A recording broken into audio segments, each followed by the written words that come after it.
ने वहाँ इस साइड पे एमएलसी के दूसरे गेट पे प्रोटेस्ट खत्म किया। उन्होंने दूसरे प्रिजाइडिंग को भी पीटीआई ने कहा कि आप चले गए। हम भी पूर्व मुंतशिर हो रहे थे। जैसे ही हम मुंतशिर हो रहे थे उस वक्त से पुलिस ने कहा कि आप भी मुंतशिर हो जाए, पीटीआई के कारकुन भी मुंतशिर हो जाए। पीटीआई के कारकुन ने क्या शरारत की शयान की क़यादत में कि वो लोग एवरफील्ड के दूसरे गेट पे आए। यहाँ पे आप देखें उन्होंने हमला किया, कि सारे गमले तोड़े हैं, सिक्योरिटी गार्ड को मारा है और उसके बाद पुलिस ने शयान को अरेस्ट कर लिया। ये सूरत हुई है जी। हम वहाँ से पूरे मन मुंतशिर हुए हैं और यहाँ पे अटैक किया।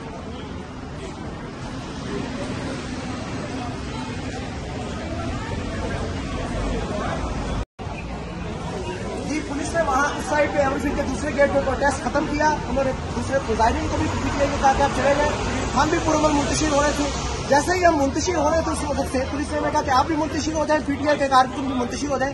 पीटीआई के कारकुन ने क्या शरारत की शयान की क़यादत में कि वो लोग एवरफील्ड के दूसरे गेट पे आए। यहाँ पे आप देखें उन्होंने हमला किया, कि सारे गमले तोड़े हैं, सिक्योरिटी गार्ड को मारा है और उसके बाद पुलिस ने शयान को अरेस्ट कर लिया। ये सूरत हुई है जी। हम वहाँ से पूरे मन मुंतशिर हुए हैं और यहाँ पे अटैक किया।